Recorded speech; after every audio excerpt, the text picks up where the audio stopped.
Hello, my friend. This is Arun Shamu. Now, today we will be starting our class 11 की जो political science है, जो constitution at work एक book है, वो हम स्टार्ट करने हैं पॉलिटिकल साइंस की बुक, जिसका पहला चैप्टर हम स्टार्ट करेंगे, जिसमें हम पढ़ेंगे कॉन्स्टिट्यूशन व्हाई एंड हाउ। ये सीबीएसई एनसीईआरटी की बुक है, ठीक है। सीबीएसई एनसीईआरटी बुक क्लास 11 की हम यहाँ पर डिस्कस करने वाले हैं, पूरा का पूरा चैप्टर, ठीक है। ये जो वीडियो है दो पार्ट में डिवाइडेड रहेगी। यहाँ पर मैं आपको एक एक चीज को इत्मीनान से बताने वाला हूँ, थॉरोली बताने वाला हूँ, कॉम्प्रिहेंसिवली बताने वाला हूँ। मतलब एक एक चीज को हम बहुत ज्यादा खोल कर पढ़ने वाले हैं, ठीक है। सारी चीजें मैं आपको हर एक चीज से कनेक्ट करके दिखाऊंगा, प्रेजेंट कॉन्टेक्स्ट से भी और हिस्टोरिकल कॉन्टेक्स्ट से भी, ठीक है, और आगे आने वाले कॉन्टेक्स्ट से भी, ठीक है। सारी चीजें हम कनेक्ट करने की कोशिश करेंगे, ठीक है, तब पढ़ेंगे, आगे बढ़ेंगे, ठीक है। जैसे कि यहाँ पर हम इस चैप्टर में पढ़ने वाले हैं कॉन्स्टिट्यूशन के बारे में, ठीक है। कॉन्स्टिट्यूशन के बारे में पढ़ने वाले हैं, तो ये बहुत ही काफी इंटरेस्टिंग, ये पूरी पूरी एंटायर बुक रहने वाली है। दूसरी हमारी है पॉलिटिकल थ्योरीज, उसको भी मैं आपको एकदम आसान तरीके से समझाऊंगा। आपको ऐसा समझाने वाला हूं कि अगर आपने एक बार पढ़ लिया ना, तो आप अपने एग्जाम में बिल्कुल घबराएंगे नहीं, लिख कर आएंगे, इतना कह रहा हूं। और आपको नंबर जो ना जैसा लिखेंगे वैसे मिल जाएंगे, ठीक है। तो इसीलिए अगर आपने ये वीडियो देख ली, यहाँ से पढ़ लिया, तो इतना तो है कि आप अपने एग्जाम में बहुत अच्छे तरीके से लिख कर आने वाले हैं, ठीक है। तो बस इस चीज की मैं गारंटी लेता हूँ, ठीक है। तो चलिए चालू करते हैं वीडियो को बिना समय गवाए। स्वागत आपका आपके अपने चैनल में। मैं हूं अरुण शर्मा।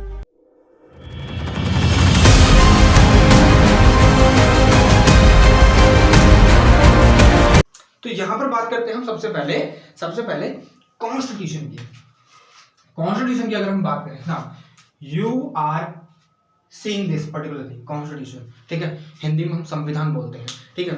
बेसिकली हमारे जो कॉन्स्टिट्यूशन है ना, वो बहुत ही महत्वपूर्ण रोल निभाता है हमारी जिंदगी में, ठीक है। हम इस चैप्टर में यही डिस्कस करने वाले हैं कि कॉन्स्टिट्यूशन की फंक्शन क्या है, कॉन्स्टिट्यूशन सोसाइटी से कैसे रिलेट करता है और हमारी लाइफ पर उसका इम्पैक्ट क्या है, ठीक है। अब देखिए, सिंपली अगर मैं बोलूँ कि कॉन्स्टिट्यूशन है क्या, एक वर्ड में, this is the fundamental law of the land, ठीक है।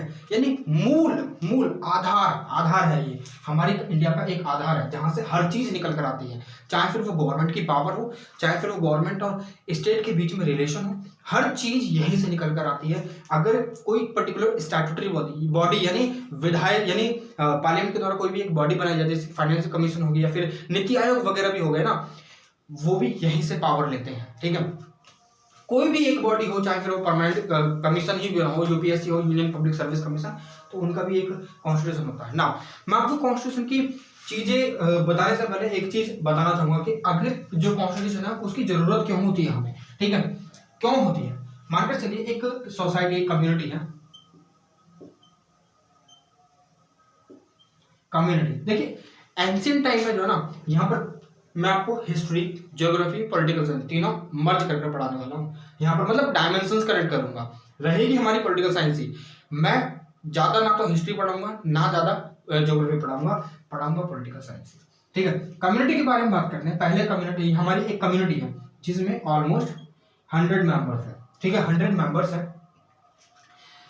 देखिए यहाँ पर अभी मैं कनेक्ट करने वाला हूँ आगे भी, ठीक है। 100 मेंबर्स है, ठीक है। अब ये कम्युनिटी है, सोचिए ये जो टाइम पीरियड है ना, ये एंशिएंट टाइम है, यानी प्राचीन भारत का समय है, ये प्राचीन भारत का समय है। अब इस समय पर जो है ना, इस समय पर कम्युनिटीज हुआ करती थी, छोटी छोटी कम्युनिटीज बटी हुई हुआ करती थी, ठीक है। पहले क्या हुआ करता था कि एक फैमिली अलग जा, एक बंदा लग जा रहा है, बंदा यानी मैन, एक मैन लग जा रहा है, दूसरा महीना लग जा रहा है, तीसरा महीना लग जा रहा है, सबके अपने अपने काम हुआ करते थे। धीरे धीरे इन्होंने सेटलमेंट, जैसे जैसे जो आदमी है, जो इंसान है, उसने ये समझना चालू कर दिया कि हाँ, हम कम्युनिटी में रहकर एक सोसाइटी बना सकते हैं और रह सकते हैं, ठीक है। अब ये दोनों एक साथ रहने लगे, एक जगह पर सेटल हो गए, एक जगह तीनों जो है एक जगह पर सेटल हो गए, ठीक है। सेटल होने के बाद इन्होंने खेती वगैरह करना चालू कर दिया। इस तरीके से जो है ना, एक कम्युनिटी ने जन्म लिया, ठीक है। कम्युनिटी ने जन्म लिया, उसके बाद क्या हुआ कि अब ये जो ना, ये कहते थे कि भाई साहब, ये जो पहला वाला आदमी था, ये सुबह को जाता था और 3-4 दिन बाद आता था, ये सुबह शाम को जाता था और 1 दिन बाद आता था, ये जाता ही नहीं था, ठीक है। ऐसे हुआ करते थे कि जो ये भूखा मर रहा था, ये दोनों अपने आराम से खा रहे थे, क्योंकि ये शिकार पे जाते थे, ठीक है। शिकार पे जाने की बात कर रहा हूँ मैं, ये शिकार पे जाते, ये नहीं जाते, ये भूखा मर रहा था, ठीक है। ये आसपास में जो मिलता है, ठीक है। अब यहाँ पर ये चीजें देखिए, इनका कोई समय है नहीं है, रैंडमली सारी चीजें कर रहे हैं, रैंडमली कर रहे हैं सारी चीजें। अब ये जो रैंडम चीजें थी ना, इनको एक एक गुट में लेकर आने के लिए, एक इकट्ठे लाने के लिए, एक समय निर्धारित करने के लिए ऐसा करते हैं। अब ये जब तीनों आपस में मिले ना, तीनों आपस में मिलने के बाद कहने लगे भाई साहब एक काम करते हैं, हम तीनों जन आपस में सेटल, समझाने की बात कर रहा हूँ खाली, कॉन्स्टिट्यूशन को पिक्चर में लेकर आऊंगा अभी, ठीक है। अब यहाँ पर ये सारी चीजें चल रही है, ठीक है। अब ये कहते हैं कि भाई साहब ऐसा करते हैं, तीनों जन साथ रहते हैं, ठीक है, तीनों जन साथ रहते हैं। अब ये तीनों जन साथ रहने लगे, एक कम्युनिटी, एक ग्रुप बना और उसमें तीनों जन साथ रहने लगे, 3 आदमी रहने लगे। इनकी फैमिली भी रहती होगी भाई साथ में, ठीक है, इनकी फैमिली भी, ठीक है, बीवी बच्चे जो भी है, ठीक है। जैसे कि हमारे मम्मी पापा और हम, अगर हम कहीं और सेटल हो जाते हैं तो हम अपने मम्मी पापा के साथ ही जाते हैं ना, तो इसीलिए यहाँ पर ये जो ना तीनों साथ में रहने लगते हैं, ठीक है। अब ये काफी बड़ा ग्रुप हो गया। अब यहाँ के लोगों ने ये देखा कि हम जो है ना अब मॉर्निंग में ही, सुबह में ही शिकार पर जाएंगे और शाम तक वापस आ जाएंगे, तो ताकि हम अपने घर पर आकर उस शिकार को बना ले कर, ठीक है, खा ले, पार्टी वार्टी कर ले, ठीक है। ये चीज समझ में आ गई आपको बात, ठीक है।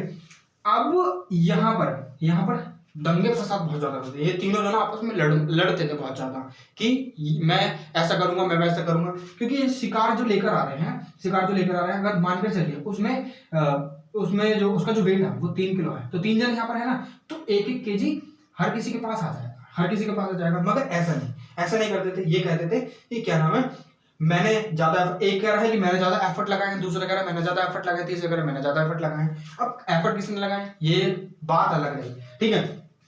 यहां पर कम्युनिटी में एक रूल बना कि ऐसा करेंगे, हम तीनों जाएंगे शिकार पर, कोई भी शिकार पकड़ेंगे आधा आधा बांटेंगे, एक रूल तैयार हो गया। दूसरा रूल बना है कि नो फाइट, ठीक है, और कॉर्डियल रिलेशन, यानी, और चौथा म्यूचुअल अंडरस्टैंडिंग, ठीक है, म्यूचुअल अंडरस्टैंडिंग। ये सारे रूल बनाए, फ्रेम कर लिए भाई। हाँ, ये गाइडलाइंस है, अगर कोई दूसरा बंदा भी यहां पर आकर रहेगा ना, इनके ग्रुप में रहेगा, तो उसको ये गाइडलाइंस फॉलो कर देंगे। ये गाइडलाइंस आगे तक चलती है, ठीक है। मॉडर्न इंडिया में हमें इनका फ्रेम देखने के लिए मिलता है कॉन्स्टिट्यूशन के रूप में। यही वो गाइडलाइंस हैं। जैसे कि मानकर चलिए अगर आप एक सोसाइटी में रहते हैं, ठीक है, सोसाइटी में रहते हैं और वहां पर जो ना एक सोसाइटी का नियम है कि कोई भी जो है वो मतलब एक तरीके से इंटॉक्सिकेंट कंज्यूम नहीं करेगा, ठीक है। इंटॉक्सिकेंट या कोई भी इंटॉक्सिकेंट सब्सटेंस है, तंबाकू वगैरह, गुटखा वगैरह नहीं खाएगा, ठीक है। वो सोसाइटी का नियम है। जैसे कि एक फैमिली का नियम होता है, वो नियम जो है ना, वो नियम कि फैमिली कैसे चलेगी, कैसे नहीं चलेगी, क्या क्या करना है, क्या नहीं करना है। जैसे कि जो घर की औरतें रहती हैं, यानी वुमेन जो रहती हैं, उनका काम होता है पूरे घर को संभालना, ठीक है। उनका काम होता है कि पूरे घर के जो महीने का राशन है ना, वो कैसे चलेगा, कैसे नहीं चलेगा, ये सब उनका काम होता है। यानी वो फाइनेंस में बहुत अच्छी होती हैं, ठीक है। अब ये सारी चीजें जो है जब लिख दी गई एक तरीके से गाइडलाइंस पूरी उभर कर आने लगी, कम्युनिटी को गाइडलाइंस के अकॉर्डिंग चलाया जाने लगा, ठीक है। इन 100 मेंबर्स को अब बिल्कुल भी परेशानी होती थी। ये सारे जो 3 मेंबर थे वो अब 100 हो गए, ये गाइडलाइंस के अकॉर्डिंग काम करने लगे, ठीक है। अब यहाँ पर ये जो मेंबर बढ़े तो मेंबर और बढ़ गए, ठीक है। सारे के सारे मेंबर्स अलग अलग अपने अपने अकॉर्डिंग चलते रहे। हमने इसी हिसाब से काफी सारे एम्पायर भी देखे हैं, चाहे फिर वो मुगल्स हों, चाहे फिर वो स्लेव डायनेस्टी, हमारी कंट्री की बात करूं, चाहे फिर वो वर्ल्ड में बाइजेंटाइन एम्पायर, या फिर हम बोल सकते हैं रोमन एम्पायर हो, चाहे फिर वो ओटोमन एम्पायर हो, चाहे फिर वो कोई भी एक एंशिएंट सिविलाइजेशन, हड़प्पन सिविलाइजेशन हो, इजिप्शियन सिविलाइजेशन हो, या फिर मेसोपोटामियन सिविलाइजेशन हो, सबके अपने अपने रूल्स थे ना। उनका एक कॉन्स्टिट्यूशन था, ठीक है, जिसमें सारे रूल्स एंड रेगुलेशंस लिखे हुए थे। तो उसी के आधार पर हमें कॉन्स्टिट्यूशन की जरूरत पड़ती है, अपनी सोसाइटी में कैसे रहते हैं, क्यों रहते हैं, क्यों नहीं रहते, ठीक है।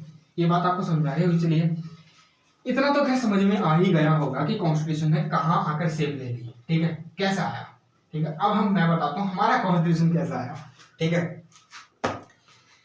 You already know this thing कि जो ब्रिटिशर्स थे उन्होंने हमारे ऊपर 200 सालों तक राज करा है, ठीक है। Earlier there were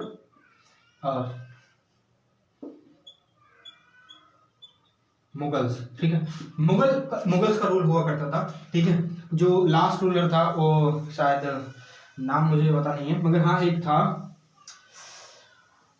Bahadur Shah एक लास्ट रूलर था, ठीक है। उसके बाद जो है ना हमने मुगल्स जो है ना, मुगल्स की जो सल्तनत थी पूरी ये ब्रिटिशर्स ने हड़प ली, ठीक है, अपने अंदर समा ली, ठीक है।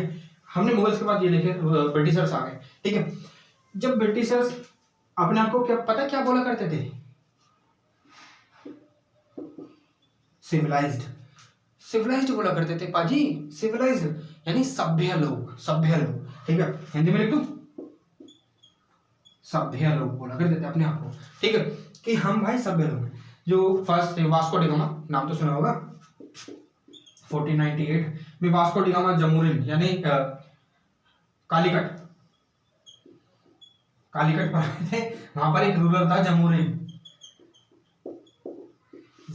हिस्ट्री से कनेक्ट करके बता रहा हूं मैं आपको कि कॉन्स्टिट्यूशन कैसे पिक्चर में आता है, ठीक है। जमुरिन यहां से पकड़ चालू हुई थी। ये क्यों आए थे वो अलग चीज है, वो वर्ल्ड हिस्ट्री में हम पढ़ते हैं, हमें नहीं पढ़नी वो, ठीक है, क्योंकि बहुत सारी चीजें यहाँ पर कनेक्टेड है, ठीक है। अब ये जो पाजी हैं यहाँ पर आ जाते हैं, ठीक है, यहाँ पर आ जाते हैं धीरे धीरे, जैसे कि होता है ना कि अगर एक रूरल से एक गांव से एक बंदा आ गया और वो मुंबई सिटी में रहने लगा, तो उसके साथ साथ काफी सारे जने आ जाते हैं। तो ऐसे ही इसके साथ साथ जो है ना काफी सारे जने इंडिया में प्रवेश कर जाते हैं। वहां पर इंग्लिश कंपनी भी आती है, डच कंपनी भी आती है, पोर्चुगीज भी आती है और डेन्स भी आते हैं, ठीक है। ये सारी चीजें हिस्ट्री में आप पढ़ोगे ना तब आपको अच्छा लगेगा पढ़ने में, हिस्ट्री बहुत इंटरेस्टिंग सब्जेक्ट है, ठीक है। तो ये सारी चीजें यहाँ पर होती है। अब देखिए, अब इन्होंने 200 साल तक रूल तो कर लिया, ये भी अपने आप को सभ्य बताया करते थे। तो भाई हमने क्या, हमारे अंदर दिमाग नहीं है क्या? हमारे अंदर दिमाग है भाई, हम समझते सारी चीजें। तो हमारे जो लोग थे इनको देखकर बोलते थे भाई तुम सभ्य हो, तो हम क्या, हम पागल है क्या? हम नहीं है ना, हम भी सभ्य है, नहीं है तो बनेंगे अब, ठीक है। हमारे जो है सोशल, हमारी कंट्री में फिर सोशल रिलीजियस मूवमेंट भी चलती हैं, ठीक है। रेनेसां एक तरीके से आ जाता है, ठीक है, रेनेसां आ जाता है और सारी चीजें एक तरीके से एक साथ आने लग जाती हैं। हमारे जो फ्रीडम फाइटर थे, स्वतंत्रता सेनानी, उन्होंने काफी बड़ा रोल निभाया था, ठीक है। अब वो समझ रहे थे कि ये चीजें चल तो रही हैं, मगर ये एक तरीके से जो ब्रिटिशर्स थे ना, ये डिवाइड एंड रूल की पॉलिसी अपना रहे थे कि हाँ डिवाइड करो और रूल करो, मुस्लिम और हिंदू में डिवाइड करवाओ, ठीक है, छोटे बड़े में डिवाइड करवाओ, राजा रजवाड़ों में डिवाइड करवाओ, सब में डिवाइड करवाओ और सबको रूल करो, ठीक है। इस तरीके से इनकी जो पॉलिसी थी वो चला करती थी। अब यहाँ पर जो हमारी कंट्री में जो हमारे लोग रह रहे थे ना, वो समझदार थे भाई, उनको भी जाग रहे थे कि हाँ ये क्या कर रहे हैं, समझदार थे ना, ठीक है। जैसे कि दादा भाई नौरोजी ने एक बुक लिखी थी, ठीक है, उनमें उन्होंने बोला था कि ब्रेन ड्रेन के बारे में बताते कि ये जो ब्रिटिशर्स थे वो यहाँ पर चीजें कर तो रहे थे, वो चीजों को ड्रेन के साथ साथ जो है ना ब्रेन ड्रेन भी कर रहे थे। यानी हमारे यहाँ से पढ़े लिखे लोग जो होते हैं ना, वो वहां पर जा रहे थे काम करने के लिए, ठीक है। अब यहाँ पर देखिए, ये सारी चीजें जब यहाँ पर समझ में आने लगी, तो यहाँ पर ये जो हमारे लोग उनके अंदर आक्रोश यानी अग्रेशन भी आएगा कि यार तुम तो हम ही को लूट रहे हो भाई, हम ही को हम पर रूल कर रहे हो और हमारी चीज खा रहे हो और हम ही को आगे दिखा रहे हो, ये थोड़ा ना चलेगा। तो ये सारी चीजें ब्रिटिशर्स के खिलाफ अब उठने वाले थे। तो उन सारी चीजों को जब उठ रही थी, ठीक है, जैसे कि 1957 का विद्रोह हुआ, ठीक है। उससे पहले भी सबसे पहली मेटिनी जो होती है ना, यानी एक विद्रोह जो होता वो 1806 में हुआ था, इसको बोलते हैं वैलोर म्यूटिनी बोलते हैं, ठीक है। वैलोर में हुई थी वो, वैलोर सर्च करके देखिए कहां पर है, ठीक है। चलिए, अब यहाँ पर जब ये अपनी आवाज उठा रहे थे, हमारे लोग आवाज उठा रहे थे, हमारे लोगों की आवाज दबाने के लिए काफी सारे रिफॉर्म्स लेकर आए गए, ठीक है, in the form of act. सबसे पहली जो एक्ट आई थी वो 1773 में आई थी, ठीक है। 1773 में एक एक्ट लेकर आई गई थी जिसके अकॉर्डिंग काफी सारी चीजें चेंज हुई थी, दीवानी और वगैरह राइट्स वगैरह अपने पास लिए गए थे। तो वो सारी चीजें हिस्ट्री की बात है। तो ऐसे ही आगे चलकर काफी सारे रिफॉर्म्स आए। 1862 की एक्ट आई, 1868 की एक्ट आई, ठीक है। फिर आगे 1935 की एक्ट आई, ठीक है। बहुत सारी एक्ट आती, बहुत सारे 1919 की एक्ट आई, ठीक है। आगे at the end of the day 1947 की भी एक्ट आई थी, ठीक है। चलिए, तो यहाँ पर इस तरीके से अब ये सारे जो प्रोविजंस थे, ये सारे प्रोविजंस जब हमारे लोगों के द्वारा फॉलो कर गए ना, हमारे लोग हो गए इनसे यूज्ड टू हो गए, मतलब उनको यही चीजें अब दिखने लगी, समझ में आने लगी, ठीक है, कहाँ चल क्या रहा है, ठीक है। तो इसी वजह से उन्होंने इनको अपना लिया। जब इनको अपना लिया तो इन्हीं के आधार पर हमारा कॉन्स्टिट्यूशन लिखा जाता है, ठीक है। जो 1935 की जो एक्ट है ना, 1935 की जो एक्ट है, यहाँ से काफी सारे प्रोविजन हमारे कॉन्स्टिट्यूशन में लिखे गए हैं, लिए गए हैं, मगर हमारे अकॉर्डिंग ढाले गए हैं। किसके द्वारा? हमारे कॉन्स्टिट्यूशन मेकर्स के द्वारा, ठीक है। ये बात आपको समझ में आई? आप देखिए, चलिए अब मैं इसे थोड़ा सा रफ कर देता हूँ, ठीक है। सिंपल सी चीजें पढ़ा रहा हूँ, बहुत डीप जाकर पढ़ा रहा हूँ, ठीक है, ताकि आपको चीजें समझ में आ जाए, क्योंकि बैकग्राउंड जरूरी होता है अगर हम किसी चीज को पढ़ते हैं। और यहाँ तो वैसे भी हम कॉन्स्टिट्यूशन वाई एंड हाउ पढ़ रहे हैं, वाई एंड हाउ, हाउ पढ़ रहा हूँ मैं, कैसे आया, ठीक है, वाई क्यों आया ये बताऊंगा, ठीक है। अब जब ये सारी चीजें चल रही थी ना, अब सबसे पहले जो हमारी कॉन्स्टिट्यूशन के बारे में अगर एडवाइस किसी ने दी थी कि हाँ भाई इंडिया का एक कॉन्स्टिट्यूशन होना चाहिए, वो कोई और नहीं थे, एमन रॉय थे, एमन रॉय, कॉन्स्टिट्यूशनल एडवाइजर, ठीक है। एमन रॉय थे। कब? 1932 में इसको एडवाइस दी गई थी। आगे चलकर 1935 में क्या हुआ कि आईएनसी के द्वारा जो ना ऑफिशियली इस चीज की डिमांड करी गई थी, आईएनसी के द्वारा इस चीज की ऑफिशियली डिमांड करी गई थी। और फिर जवाहरलाल नेहरू ने भी इस चीज को बोला था कि हमारा अब खुद का कॉन्स्टिट्यूशन होना चाहिए 1938 में, कि अगर कॉन्स्टिट्यूशन बनेगा तो वो हमारे लोगों के द्वारा बनेगा। जवाहरलाल नेहरू जी का ये कहना था कि यहाँ पर कोई भी एक इंग्लिशमैन यानी फॉरेनर इंक्लूड नहीं होगा। अगर कॉन्स्टिट्यूशन असेंबली अगर बिठाई जाएगी तो उसमें सारे के सारे हमारे लोग होंगे, ठीक है। आगे फिर 1940 में under the offer of August offer जिसे हम बोलते हैं, उसके अंदर ये डिमांड जो है एक्सेप्ट कर ली गई थी पार्लियामेंट के द्वारा, ब्रिटिश पार्लियामेंट के द्वारा, ठीक है। ब्रिटिश पार्लियामेंट बहुत पावरफुल है। ब्रिटिश पार्लियामेंट ये कहा जाता है कि ब्रिटिश पार्लियामेंट जो है ना कुछ भी कर सकती है वर्ल्ड में, ठीक है। बस एक दिन में रात नहीं करवा सकती, रात में दिन नहीं करवा सकती, ठीक है। चलिए मैं बहुत सारी चीजें जो नहीं कर सकती मगर हाँ बोलते हैं ऑल पावरफुल है वो, ठीक है। अब यहाँ पर 1940 में जब अगस्त ऑफर के तहत हमारी जो डिमांड्स थी उनको जब एक्सेप्ट कर लिया गया था, तो 1942 में हमारे पास एक मिशन भेजा गया था, वो था हमारा क्रिप्स मिशन, ठीक है। अब ये जो क्रिप्स मिशन था, इस चीज को जो है ना कहीं मुस्लिम लीग ने ही कहा था, मुस्लिम लीग भी थे हमारे यहाँ पर, ठीक है। मुस्लिम लीग यानी जिनके जो लीडर हुआ करते थे जो थे मोहम्मद जिन्ना, जिन्होंने जो दो नेशन की थ्योरी प्रोपाउंड करी थी। अब उनकी क्या डिमांड थी? वो चाहते थे अपना एक इलेक्टोरेट, खुद का राज्य, ठीक है। ये चीज वो चाहते थे। वो कहते उन्होंने इनकार कर दिया कि भाई साहब हम नहीं बैठेंगे, चाहे तुम कोई सी भी कॉन्स्टिट्यूशन असेंबली बना लो। 1946 में फिर आता है कैबिनेट मिशन, ठीक है। जो क्रिप्स मिशन था सर स्टैफोर्ड क्रिप्स के द्वारा वो हेड करा गया था, कैबिनेट के मंत्री हुआ करते थे वो। फिर कैबिनेट मिशन आता है। कैबिनेट मिशन ये देखना आता है, तो क्रिप्स मिशन यही आया था देखने के लिए कि अब वो तैयार है इंडिया कि अब कॉन्स्टिट्यूशन बन सकता है। फिर बाद में आता है हमारा कैबिनेट मिशन। कैबिनेट मिशन 1946 में आता है। अब इसके तहत जो है ना मुस्लिम लीग कहीं ना कैसे तरीके से राजी हो जाती है कि हाँ चलो बैठ जाते हैं, क्योंकि भाई हम भी तो तुगड़मबाजी करने में जुगाड़ू तो हम हैं, इंडियन तो जुगाड़ू हैं, ठीक है। अब देखिए यहाँ पर क्रिप्स मिशन के तहत जो है ना फिर क्या हुआ, सॉरी 1946 में कैबिनेट मिशन के तहत क्या हुआ कि मुस्लिम लीग को कैसे न कैसे राजी कर लिया गया कि भाई तुम पहले इंडिपेंडेंस तो ले लो, आजादी तो ले लो, बाद में देख लेंगे सारी चीजें। चलिए वो बैठ गए, ठीक है। कॉन्स्टिट्यूशन असेंबली की स्थापना हो गई 1946 में। ये बात आपको समझ में आई? तो यहाँ पर हमारे जो पहले वो थे क्या थे, प्रेसिडेंट ऑफ इंडिया, वो थे हमारे डॉक्टर, जो अभी इंडिया आजाद नहीं हुआ, इंडिया आजाद होगा 15 अगस्त 1947 को, ठीक है। डॉक्टर CH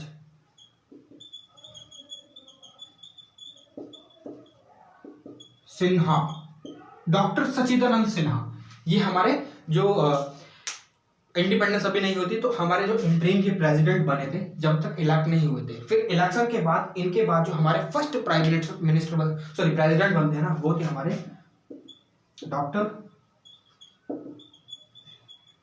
राजेंद्र प्रसाद, ये हमारे फर्स्ट प्रेसिडेंट ऑफ इंडिया बने थे, ठीक है। अब यहाँ पर ये चीज आपको समझ में आ गई। चलिए कॉन्स्टिट्यूशन असेंबली बैठ गई। अब आपको ये तो पता चलिए कॉन्स्टिट्यूशन कैसा आया पिक्चर में, ठीक है, कैसे बनना चालू हुआ, ठीक है। अब ये चीज आपको पता चले। अब हम बढ़ते हैं। देखिए मैं खाली वही चीज समझाऊंगा आपको जो आपके लिए जरूरी है, ठीक है। यहां पर कॉन्स्टिट्यूशन पिक्चर में आ गया, ठीक है। वाई क्यों आया, क्यों वो भी देखेंगे, कैसे आया ये मैंने आपको बता दिया, ठीक है। बात आती है कॉन्स्टिट्यूशन की, अब ये तो आपको पता ही है ना कि हमें आज़ादी कब मिली थी, बता दिया ना आपको, ठीक है।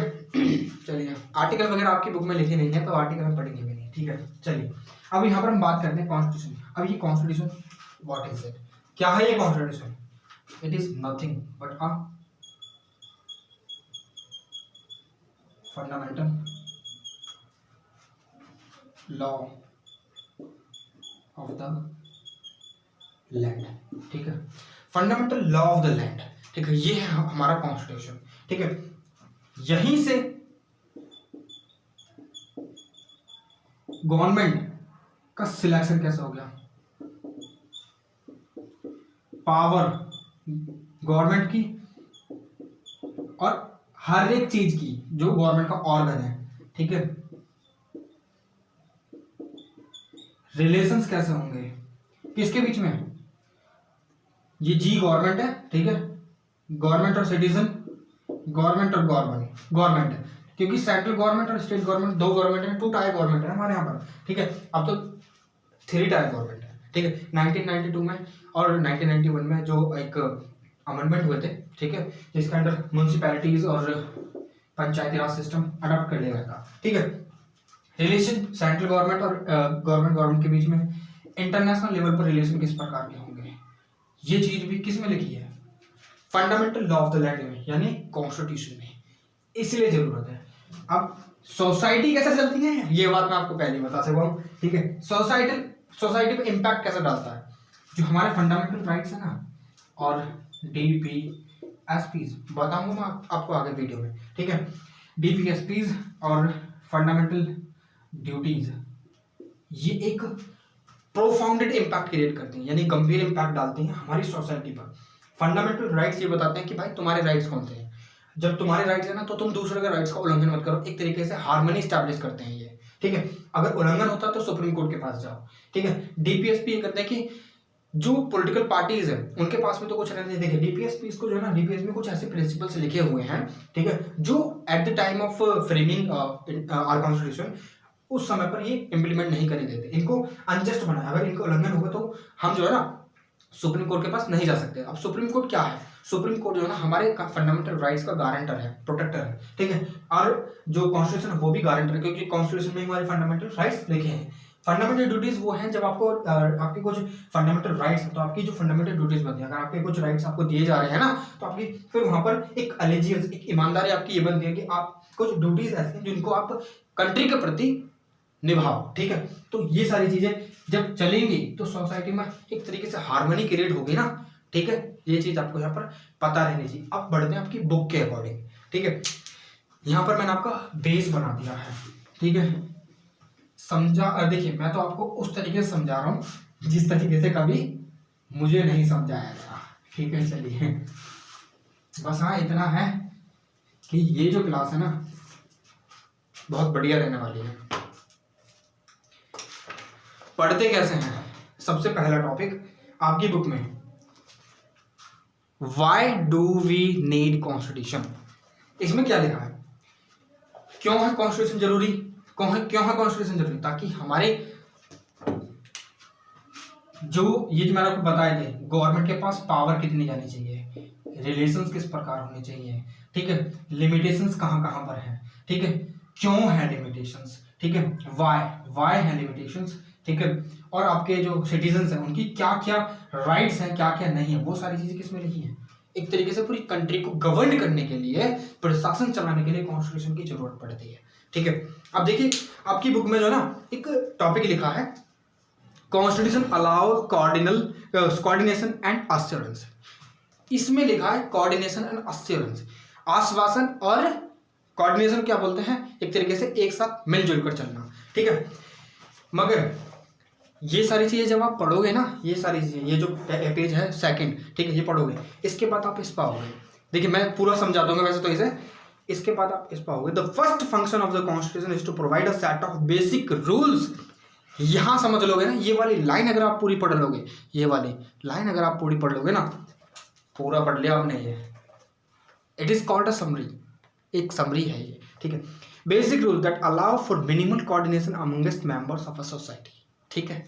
चलिए अब देखिए यहां पर क्या लिखा है, यहाँ पर इस बुक में लिखा क्या है, imagining yourself to be a member of reasonable large group. तो यहाँ पर यही चीज आपको समझनी है कि यहाँ पर जो ना ये जो बुक है आपकी, एग्जाम्पल तो है यहाँ पर, आपको एग्जाम्पल लिखे हैं समझाने के लिए, बट जब मैं समझा रहा हूँ आपको ये चीज पढ़, अगर आप आपके एग्जाम आ रहे हैं, नजदीक आ रहे हैं, पूरी बुक पढ़ने को क्या किसी ने कही है, क्वेश्चन किसी ने नहीं कही, वीडियो देखिए, ये जो बेसिक रूल है, समरी है, ये आपको मैं आपकी बुक में लिखी हुई है कि ये पूरा टॉपिक कह क्या रहा है। ठीक है, चलिए मैं आपको इसे समझाता हूँ। पहला जो टॉपिक है, constitution allow us coordination and assurance. Constitution allow us coordination and assurance. Hindi medium बच्चों के लिए कॉन्स्टिट्यूशन कहीं ना कहीं प्रावधान करता है एक साथ मिलजुल कर काम करने के आश्वासन की। ठीक है, शायद हिंदी यही होगी इसकी। ठीक है, बट हाँ यहाँ पर अब मैं आपको जो समझाने वाला हूँ ना वो बहुत ज्यादा महत्वपूर्ण है। ठीक है, वो कैसे, जो मैंने आपको शुरुआत में एग्जांपल दिया था एक सोसाइटी का, ठीक है, कि we need some guideline, certain guidelines that need to be follow by a particular by societies. ठीक है, in any part of the world. ठीक है, in any part of the world, ये बात सुनिए। ठीक है, by societies in any part of the world. ठीक है, गाइडलाइंस की जरूरत होती है, बट यहां पर एक चीज जो आपको यहां पर समझनी है ना, कि जो सोसाइटी है, जो गाइडलाइंस है, गाइडलाइंस में क्या होता है, क्या करना है, what to do, what not to do. ठीक है, कि जो एक तरीके से किसी के साथ भेदभाव करना चाहिए नहीं करना चाहिए। ठीक है, एक पर्टिकुलर कम्युनिटी के साथ भेदभाव होगा नहीं होगा, अगर वॉर लाइक सिचुएशन आएगी तो क्या करना चाहिए। ठीक है, गाइडलाइन में ये तो लिखा रहता है। ये जो कॉन्स्टिट्यूशन है अलाउ करता है कोऑर्डिनेशन, अलग अलग जो सोसाइटीज होती है उनके बीच में कोऑर्डिनेशन। अब हमारे यहाँ पर जो ना डाइवर्सिटी बहुत है, इंडिया को क्या बोला जाता है, diverse country in the world. ठीक है, we have each and every religion in our country, we are culturally diverse, we are linguistically diverse, we are regionally diverse। ठीक है, हमारे यहाँ पे एक कविता बोली जाती है, प्रोवर्ब बोल सकते हैं, हम सब वर्ब बोल सकते हैं। ठीक, कहावत कि कोस कोस पर बदले पानी, सवा कोस पर वाणी। यहाँ पर गाइडलाइन में क्या होता है कि स्कूल कौन जाएगा, कितनी मिनिमम रिक्वायरमेंट है। ठीक है, अब किसको पास कितनी ज्यादा प्रॉपर्टी रहेगी, कौन प्रॉपर्टी ले सकता है। ठीक है, किसको क्या करना है, किसको क्या नहीं करना है। ठीक है, अब अगर एक अनफोर्सीन, एक ऐसी सिचुएशन आ पड़ी जहां पर सबका साथ हो, तो वहां पर कौन कौन आकर आगे लड़ेगा, किसको प्रोटेक्ट सबसे पहले करा जाएगा। कहां लिखे रहते हैं, गाइडलाइंस में तो लिखे रहते हैं। यहां पर कॉन्स्टिट्यूशन का काम क्या है भाई, यही तो काम है कि बेसिक रूल्स फ्रेम करना और वहां पर यह बताना कि किसके क्या क्या काम है। ठीक है, ये बात आपको समझ में आई।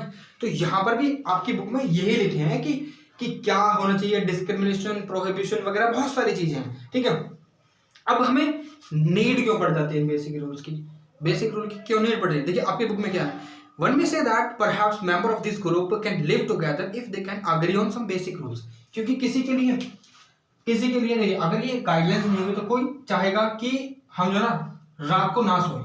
ठीक है, नो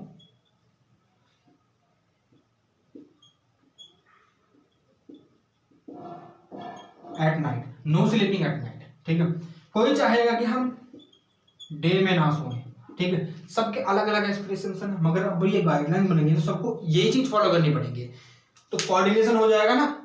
ठीक है, एक साथ सबकी सहमति आ जाएगी ना, एश्योरेंस कि भाई साहब जब एक पर्टिकुलर मैन है, ठीक है, इसके साथ डिस्क्रिमिनेशन करा जा रहा है, यानी भेदभाव करा जा रहा है, यहाँ पर कॉन्स्टिट्यूशन एश्योरेंस देता है इस बात का कि आपके साथ भेदभाव नहीं करा जाएगा।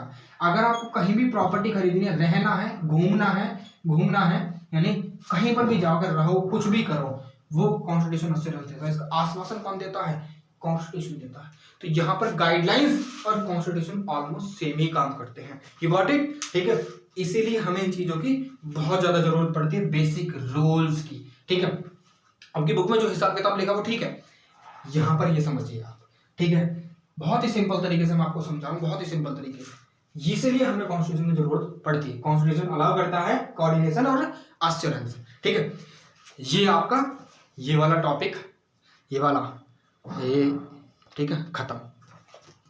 चलिए अगला टॉपिक आता है specific decision making powers.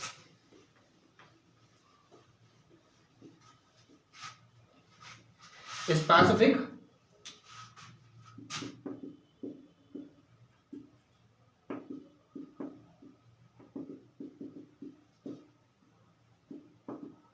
Making power. Now ये चीज भी बहुत ज्यादा जरूरी है कि भाई साहब एक जो लॉ है पर्टिकुलरली यहां पर लॉ सॉरी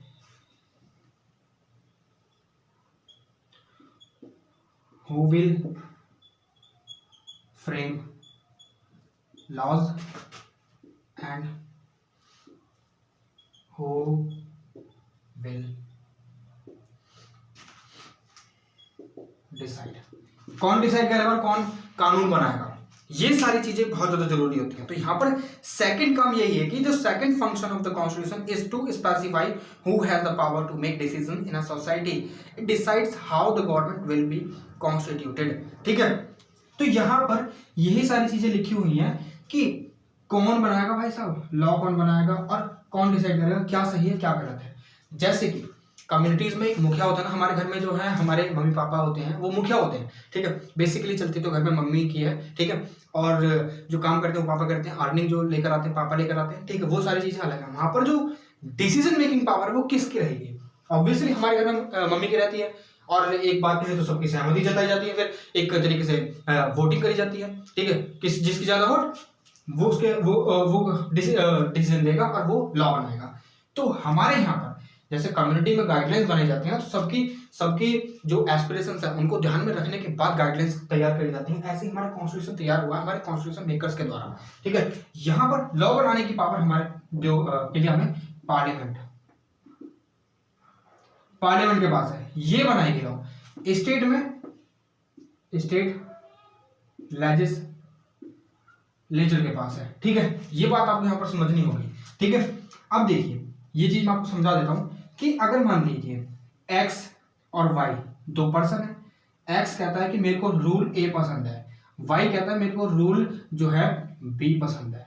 ठीक है, अब यहाँ पर किसका प्रिवेल करेगा, तो यहाँ पर पार्लियामेंट में जैसे कि जो कम्युनिटीज होती है वहां पर गाइडलाइन जो फ्रेम होती है वो जो गाइडलाइंस फ्रेम होती है सबकी सहमति के बाद फ्रेम करी जाती है ताकि सबका भला हो। तो वो डिसाइडिंग पावर जो है ना हमारे यहाँ पर पार्लियामेंट के पास है कि रूल ए फ्रेम होगा या बी होगा, या फिर कुछ प्रोविजन बी के भी लिए जाएंगे और कुछ प्रोविजन ए के भी लिए जाएंगे ताकि दोनों की जो इच्छाएं है ना, विशेष है पूरी करी जा सके। ये बात आपको समझ में आ गई। ठीक है, पार्लियामेंट यानी हमारी सांसद। ठीक है, पार्लियामेंट ये तीन जनों से मिलकर बनी होती है।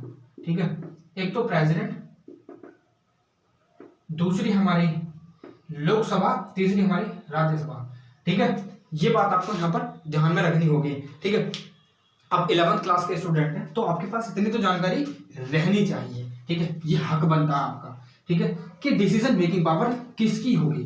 ठीक है, मैंने आपको पहले ही सारी चीजें समझा दी है ना। गाइडलाइंस वाले जो कम्युनिटी वाला है ना वो बेस्ट एग्जांपल है, वो हर जगह इंप्लीमेंट हो जाएगा क्योंकि सबकी एस्पिरेशन अलग अलग होती हैं कि कोई कुछ चाहता है कोई कुछ चाहता है। ठीक है, जैसे कि हमारे यहाँ पर तमिलनाडु है। ठीक है, तमिलनाडु हमारा ही पार्ट है। तमिलनाडु में लैंग्वेज जो है डिफरेंट बोली जाती है। ठीक है, वहां के लोग ये कहते हैं कि भाई साहब हमें हिंदी नहीं अडॉप्ट करनी है। आप जो ना 3 लैंग्वेज का फॉर्मूला लेकर आ रहे हो या फिर 2 लैंग्वेज का फॉर्मूला लेकर आ रहे हो, ठीक है, मगर हमारी जो नेटिव लैंग्वेज है ना, हमारी खुद की जो लैंग्वेज है, तमिल जो लैंग्वेज है, हम उसको भी बरकरार रखेंगे। अगर दूसरी लैंग्वेज चाहते हो तो हम इंग्लिश बोलने के लिए तैयार हैं। तो और वहीं पर जो आप फिर तेलंगाना में जाओगे तेलुगु बोली जाती है, यहाँ पर तेलुगु वाले अपने अलग बोलेंगे। तो सबकी एस्पिरेशन को ध्यान में रखने के बाद एक पर्टिकुलर जो एक सहमति लेकर आई जाती है जिसे बोलते हैं एक तरीके से जन सहमति, ठीक है, जन सहमति, उसके बाद वो कहाँ पर होती है, पार्लियामेंट में होती है, क्योंकि पार्लियामेंट के पास हमारे यहाँ पर पावर है कि वो लॉ बनाए, ठीक है, डिसीजन ले। तो ये सारी चीजें कौन डिसाइड करेगा, पार्लियामेंट। ये बात आपको समझ में आई। चले आगे। हमारे घर में भी तो ये होता है कि हमें कुछ, मुझे जैसे कि मान के चलिए कि एक फैमिली है, उसमें 5 लोग हैं, ठीक है, 5 लोग हैं, पापा, मम्मी और ब्रदर सिस्टर, ठीक है, ये फिर एक और ले लीजिए सिस्टर, 2 भाई 2 बहन, 6 लोग हैं, ठीक है, 6 लोग हैं। तो यहाँ पर इसको जो ब्रदर है इसको साइकिल चाहिए, इसको मोटरसाइकिल चाहिए, इसको बस चाहिए, इसको ट्रेन चाहिए। अब मम्मी पापा जो है दोनों कमाते हैं, दोनों कितना कमाते हैं, 10,000 कमाते हैं। क्या इनकी एस्पिरेशन पूरी हो पाएंगी, नहीं। इनके हिसाब से अब आपने ये लगा लिया कि इनको ये तो चाहिए, मगर हो सकता है टॉय भी तो हो सकते हैं ये, ठीक है, टॉय भी तो हो सकते हैं। अभी टॉय में ही मांग रहे हैं, तो 10,000 है, 5,000 में सबका काम निपटा देंगे ये, ठीक है। एक ऐसा टॉय लेकर आएंगे जैसे कि साइकिल है, तो भाई साइकिल लेंगे, दोनों भाई से बोलेंगे भाई तुम दोनों खेल लो, ठीक है। इसको क्या चाहिए, इसको ट्रेन चाहिए, और इसको क्या चाहिए, बस चाहिए। तो ट्रेन 2 बस लेंगे और दोनों को मिलाकर ट्रेन बन जाएगी, तो ये भी खुश और ये भी खुश। तो ऐसे ही डिसीजन लिए जाते हैं, ठीक है। ये बात आपको समझ में आ गई होगी। अब अगले टॉपिक में बढ़ते हैं। अगला क्या लिखा है, ठीक है। सीबीएसई के बच्चे जो है ना, थोड़ा सा आप समझो कि चीजें कहाँ बोली जा रही हैं, ठीक है। हम जानते हैं हमारी चीजें कहाँ हैं। अगर आप अपनी फैमिली से देखें, काफी लोग जो होते हैं ना, देखिए आप 11th क्लास में हैं, ठीक है, हो सकता है कि मेरी वीडियो जो है ना, जो यूपीएससी के एस्पिरेंट्स हैं वो भी देख रहे हो, ठीक है। मगर यहाँ पर एक और चीज मैं आपको बताना चाहूंगा, आप किस नजरिए से चीजों को देखते हो वो मैटर करता है। बिग बॉस सब देखते हैं अपने मनोरंजन के लिए, बट अगर आप देखो तो बिग बॉस जो है ना, एक तरीके से घर में बंद एक हमारा भारत है वो, ठीक है, जिसमें अलग अलग नुमाइंदे होते हैं, वो झगड़ते हैं, लड़ते हैं और एक साथ रहते हैं। वो सीरियल हमें यही समझाता है कि हमें हर स्टेट की एस्पिरेशंस को ध्यान में रखना, सबको कोऑर्डिनेट, एक साथ कोलैबोरेट करना है और कोऑर्डिनेशन मेंटेन कर आगे बढ़ना है, तभी वो सारे जीत सकते हैं, अगर जीत जाए तो, ठीक है। मगर अनबन तो सब में होती है, तो इसीलिए हमें जो ऐसे प्रोग्राम्स हैं, हमें इनसे यही चीज सीखने के लिए मिलती है, अगर आप इन्हें अपने अलग नजरिए से देखना चालू करें, ठीक है। मगर मनोरंजन के नजरिए से देखा जाता है, ठीक है। चलिए, अब ये जो अगला काम है, limitations on the power of government.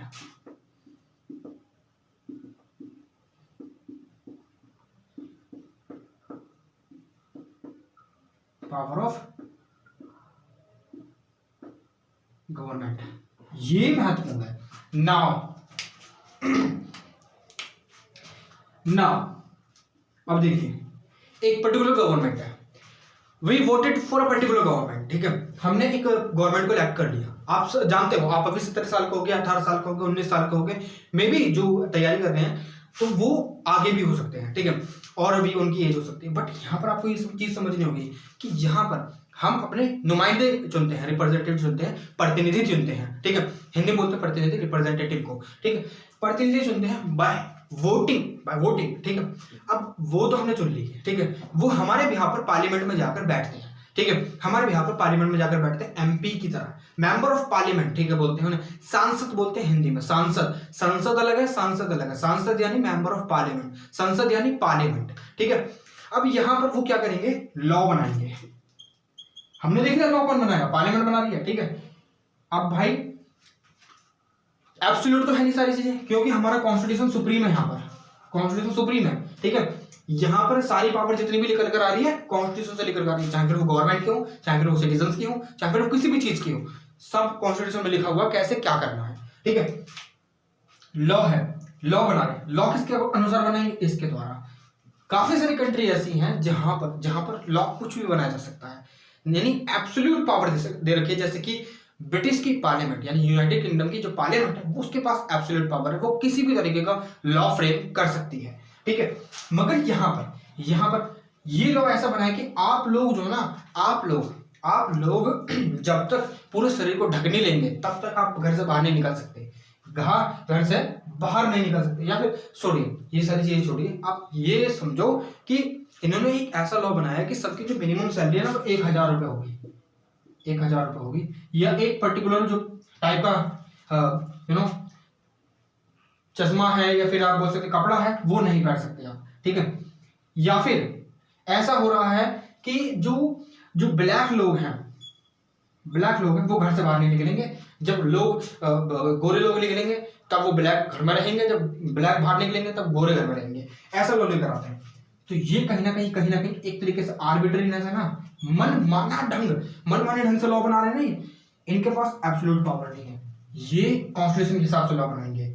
इस चीज के लिए हमारे कॉन्स्टिट्यूशन में पार्लियामेंट की जो पावर्स हैं, पार्लियामेंट की पावर्स उन पर लिमिटेशंस लगाती है। कैसे? सुप्रीम कोर्ट है ना हमारे पास, जो सुप्रीम कोर्ट है, सुप्रीम कोर्ट के पास ये शक्ति है। आर्टिकल 13 हमारे कॉन्स्टिट्यूशन सुप्रीम कोर्ट को ये पावर देता है कि अगर पार्लियामेंट कोई भी लॉ बनाती है वो उसको चेक करेगा कि हमारे यहाँ पर ऐसी कुछ चीज डिस्क्रिमिनेशन या फिर कोई भी एक तरीके से अनटचेबिलिटी या फिर कोई एक तरीके से भेदभाव तो नहीं अपनाया जा रहा है, ठीक है। इन सारी चीजों को अगर अपनाया जा रहा है तो कहीं ना कहीं हमारे कंट्री की जो एस्पिरेशन है, हमारी कंट्री की जो आकांक्षा है उनके खिलाफ है, वो इस लॉ को हटा देगा। तो इसीलिए constitution on the power of limitations on the power of government के पास एब्सोल्यूट पावर नहीं है, यानी वो मनमाने ढंग से लॉ नहीं बना सकती, मनमाने ढंग से काम नहीं कर सकती, ना तो एग्जीक्यूटिव काम कर सकती है और ना ही लेजिस्लेटिव काम कर सकती है। यानी लेजिस्लेचर लोकसभा में जो नुमाइंदे बैठते हैं ना वो एग्जीक्यूटिव भी हैं और वो कहीं ना कहीं लेजिस्लेटिव, वो भी वही लॉ बनाते हैं और वही इंप्लीमेंट करते हैं। हमारे यहाँ पर दो प्रकार की एग्जीक्यूटिव होती है, आगे बढ़ेंगे हम। दो प्रकार की एग्जीक्यूटिव होती है, कौन सी? परमानेंट और नॉन परमानेंट। परमानेंट होती है हमारे जो आईएएस ऑफिसर होते हैं, आईएएस ऑफिसर यानी जो एडमिनिस्ट्रेटिव डिपार्टमेंट में काम करते हैं, आईएएस ऑफिसर, आईपीएस ऑफिसर और अदर जो सिविल सर्वेंट होते हैं, ठीक है। नॉन परमानेंट पॉलिटिकल एग्जीक्यूटिव बोलते हैं उसे, ठीक है। जैसे कि हमारे प्रतिनिधि जो खाली एक टेम्पोररी पीरियड के लिए चुने जाते हैं, ठीक है, प्रतिनिधि, ठीक है। ये सारी चीजें मैं आपको आगे बताने वाला था मगर आपको समझा दिया, ठीक है। तो यहाँ पर पार्लियामेंट की जो पावर है, गवर्नमेंट की पावर है, उस पर लिमिटेशंस लगा दी जाती है कॉन्स्टिट्यूशन के द्वारा, ठीक है, बाय ब्रिंगिंग सर्टेन प्रोविजंस, ठीक है, कुछ प्रावधानों को पिक्चर में लेकर आने के बाद, जैसे कि supreme court, basic structure of the constitution, ठीक है। ये सारी चीजें कहाँ है? फंडामेंटल राइट्स कहने में गवर्नमेंट के ऊपर क्या करते हैं? एक तरीके से लिमिटेशन थोप देते हैं, ठीक है, एक तरीके से लिमिटेशन थोप देते हैं और वो ये कहते हैं कि भाई साहब तुम हमारे फंडामेंटल राइट को खत्म नहीं कर सकते, छेड़ भी नहीं सकते, ठीक है। ये चीज आप समझ में गए? चले आगे, चलिए। तो यहां पर यही कहा गया है, so the third function of the constitution of a constitution is to set some limits on what a government can impose or on its citizen. These limits are fundamental in the sense of the government may never trespass them. कभी भी उनका उल्लंघन किसी के भी right के अंदर नहीं घुसेगी, कभी भी किसी चीज का उल्लंघन नहीं करेगी, ठीक है। जैसे कि हमारी जो फ्रीडम है, हमारी फ्रीडम टू स्पीच है, आर्टिकल 19 में आती है, वो सारी चीज मैं आपको बताऊंगा जब आपको थ्योरी समझाऊंगा। पॉलिटिकल थ्योरी में फ्रीडम वाला एक चैप्टर है, उसमें आपको सारी चीजें कनेक्ट करके बता दूंगा कैसे फ्रीडम पिक्चर में आया था, ठीक है। चलिए आगे आते हैं हमारी aspirations and goals of a society। aspirations and goals of our society, एक सोसाइटी के एस्पिरेशंस। अब देखिए aspirations and goals of a society। एक सोसाइटी के एस्पिरेशन, आकांक्षा है और उसके जो डेस्टिनी है, गोल्स हैं, ठीक है, वो भी तो फुलफिल करने होते हैं। अब देखिए हमारी कंट्री में डिस्क्रिमिनेशन प्रैक्टिस हुआ करता था, एंशिएंट काल में भी, मिडाइवल काल में भी डिस्क्रिमिनेशन, अनटचेबिलिटी, बहुत सारी चीजें हुआ करती थी, ठीक है। इनइक्वालिटी जो है ना, कैपिटलिज्म आने के बाद हमने देखा कि कैपिटलिज्म जो है ना घर कर रहा था 17th और 16th सेंचुरी में पूरे ऑल ओवर द वर्ल्ड। उस समय पर कैपिटलिज्म ने अपनी जो जड़ें मजबूत कर ली थी, फिर नई नई आइडियोलॉजी उभर कर आती हैं, जैसे कि जो है मार्क्सिज्म आए थे, सोशलिज्म उभर कर आया, तो ये सारी चीजें हमें देखने के लिए मिलती हैं, ठीक है। ऐसे ही हमारी कंट्री में जो है ना, हमारी कंट्री में कैपिटलिज्म है, उसने कहीं इनइक्वालिटी क्रिएट कर रखी है, यानी असमानता क्रिएट कर रखी है, ठीक है। किसी को जस्टिस नहीं मिलता है, न्याय नहीं मिल पाता है, ठीक है। किसी की जो फ्रीडम ऑफ स्पीच पर कहीं ना कहीं रोक लगा दी जाती है, किसी को कहीं पर काम करने के लिए नहीं दिया जाता है, ठीक है। और किसी के साथ भेदभाव प्रैक्टिस करा जाता है, किसी के साथ छुआछूत प्रैक्टिस करी जाती है, किसी को टेम्पल में नहीं घुसने दिया जाता। तो ये सारी चीजें क्या हैं? ये सारी चीजें क्या है, कहीं ना कहीं एक तरीके से हमारे जो सिटीजन है उनके एस्पिरेशन पर ये कहीं ना कहीं चीजें जो है प्रतिबिंब लगा रही है ना। तो उन सारी चीजों को हटाने के लिए हमारे कॉन्स्टिट्यूशन में एस्पिरेशंस और गोल्स को सबसे ज्यादा महत्वपूर्णता दी गई है कि सबकी फ्रीडम होनी चाहिए, ठीक है, सबके पास स्वतंत्रता होने के साथ साथ जो है सबके रूल ऑफ लॉ होना चाहिए, कि जो जितना भी चीजें गवर्न होंगे ना वो कॉन्स्टिट्यूशन के हिसाब से गवर्न होंगे, ठीक है। अब इनइक्वालिटी वगैरह और इनइक्वालिटी के साथ साथ एजुकेशन का प्रावधान और वेलफेयर स्टेट, सिंपल सी बात, वेलफेयर स्टेट एस्टैब्लिश करने के लिए काफी सारी चीजें दी गई हैं। सबका विकास करवाने वाला स्टेट होता है वेलफेयर स्टेट, ठीक है। सारे मल्टी डायमेंशनल चीजों में एक तरीके से मल्टी डायमेंशनल चीजों को एक साथ लेकर आए और सबका विकास करे, ठीक, वो वेलफेयर स्टेट होता है। चाहे फिर वो हेल्थ के सेक्टर में हो, चाहे फिर वो एजुकेशन के सेक्टर में हो, चाहे फिर वो राइट्स के सेक्टर में हो। और ये सारी चीजें कहां फिर फुल होती हैं, दो चीजें दी हुई हैं हमारी कॉन्स्टिट्यूशन में, ठीक है। ये है डीपीएसपीज, ठीक है, और हमारे फंडामेंटल राइट्स, मौलिक अधिकार बोलते हैं, डीपीएसपी बोलते हैं directive principle of state policies, ठीक है। ये आगे मैं आपको पढ़ाऊंगा, ठीक है, फंडामेंटल राइट्स मौलिक अधिकार भी पढ़ाऊंगा, ठीक है। ये दोनों कहीं ना कहीं हमारे सोसाइटी के जो गोल्स हैं उनको फुलफिल करने में कहीं ना कहीं बहुत ज्यादा महत्वपूर्ण करती है। सबसे ज्यादा ये उस समय पर ये जो ना, जब हमारे फंडामेंटल राइट्स का उल्लंघन होता है तो हम सुप्रीम कोर्ट, हाई कोर्ट जा सकते हैं, मगर जब हमारी directive principle of state policies का उल्लंघन होता है हम जा नहीं सकते। जब कॉन्स्टिट्यूशन मेकर्स के द्वारा ये चीजें बनाई जा रही तो ये इनको जस्ट नहीं बनाया जाएगा, ये अनजस्ट है, ठीक है, यानी एक तरीके से नॉन जस्टिसेबल है ये डीपीएसपी, और ये जस्टिसेबल है, ठीक है। अब यहाँ पर डीपीएसपी जो है जो हमारे कॉन्स्टिट्यूशन मेकर बना रहे थे ना, उन्होंने देखा कि भाई साहब एक तो कंट्री बहुत ज्यादा गरीब है, सारी चीज तो ब्रेन ट्रेन कर दी, सारी चीज तो ले गए ब्रिटिशर्स उड़ाकर, ठीक है, तो हमारे कंट्री को डेवलप होने में काफी थोड़ा सा समय लगेगा। तो ये धीरे धीरे गवर्नमेंट जो पावर में आएंगी वो इन सारी चीजों को इंप्लीमेंट करती हुई चली जाएंगी, ठीक है। तो इसीलिए डीपीएसपी गवर्नमेंट के ऊपर छोड़ दी है। गवर्नमेंट जब भी अपना इलेक्शन आते हैं ना तो गवर्नमेंट इन्हीं का सहारा लेती है कि अपने मैनिफेस्टो में काफी सारी चीजें लिख देते हैं कि हम नल लगवाएंगे, हम झंडे गड़वाएंगे, हम ये करवाएंगे। But at the end of the day government का काम क्या होता है, एक चीज सुनिए, गवर्नमेंट का काम क्या होता है कि 6 महीने गुनगाओ और 4 साल 6 महीने तक रजाई तान कर सो जाओ, बिल्कुल ही मत आओ, ठीक है। तो इसलिए एक्सप्लोइटेशन गवर्नमेंट के द्वारा सब ज्यादा होता है। तो ये सारी चीजें हमारे कॉन्स्टिट्यूशन में जो गोल्स है ना, goals of a society, aspiration goals of a society, उसको आगे बढ़ाने के लिए ये प्रोविजन करे गए हैं हमारे यहाँ पर, ठीक है। क्योंकि सबकी अलग अलग नीड है, सबकी अलग अलग आकांक्षाएं हैं, सबकी अलग अलग आवश्यकता है, तो उन सारी चीजों को देखा जाएगा, फिर उसके बाद उन पर डिसीजन लिया जाएगा किसके द्वारा, decision making power of the parliament, ठीक है। चलिए, इसीलिए जो फोर्थ फंक्शन बनता है ये बनता है कि the fourth function of a constitution is to enable the government to fulfil the aspiration of a society and create condition for a just society. जैसे कि अपार्थिड एक मूवमेंट चली थी साउथ अफ्रीका में, जहां पर ये प्रावधान था कि जब गोरे निकलेंगे तब काले नहीं निकलेंगे, जब काले निकलेंगे तब गोरे नहीं निकलेंगे। तो इन सारी चीजों को, इस अपार्थिड को जड़ से खत्म कर दिया अफ्रीकन कॉन्स्टिट्यूशन में, ठीक है। यहाँ पर कुछ ऐसी चीजें नहीं है, ठीक है। ये चीज आपको समझ में आ गई है। चले आगे, चलिए अब अगला आता है आपका fundamental identity of the people.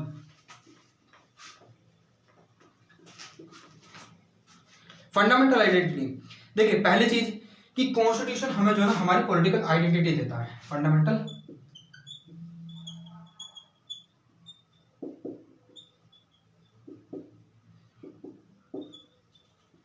Fundamental identity of a people, of a people identity of the people आएगा, ये ग्रामेटिकल करेक्ट नहीं है, ऑफ द पीपल। एक लोग थोड़े ना हो सकता है, लोग हो सकते हैं, पीपल हो सकते हैं, ठीक है। तो यहाँ पर द पीपल आएगा, ठीक है। Fundamental identity of the people, ठीक है। यहाँ पर हमारे कॉन्स्टिट्यूशन हमें एक तरीके से पॉलिटिकल आइडेंटिटी देता है। Political identity in the sense कि हमारे पास पॉलिटिकल राइट्स हैं, ठीक है, जिसके फंडामेंटल मौलिक अधिकार जो है, ठीक है। मौलिक आइडेंटिटी मैंने हिंदी में क्या बोलते हैं इसको, हिंदी में आप एक बार सर्च कर लीजिएगा, ठीक है। आइडेंटिटी ऑफ द पीपल, ठीक है। यहाँ पर मोरल आइडेंटिटी प्रोवाइड कराता है हमारा constitution. Political identity in the sense की फंडामेंटल राइट कि हाँ हमारे पास एक सिटीजनशिप है, हम इंडिया के निवासी हैं, हम भारत देश के निवासी हैं। पॉलिटिकल आइडेंटिटी हमारे पास आ गई कि हमारा एक खुद का कॉन्स्टिट्यूशन है जो कि सोवेरियन है, अपने डिसीजन खुद ले सकता है, ठीक है, संप्रभुत्व है, ठीक है। अब यहाँ पर हमें पॉलिटिकल आइडेंटिटी मिल गई, ठीक है, कि हमारे पास वोटिंग राइट है इंडिया में वोट करने का, ठीक है, जैसे कि हमारे पास एक राइट पहचान पत्र होता है ना, identity card, voter identity card, ठीक है, मोरल आइडेंटिटी,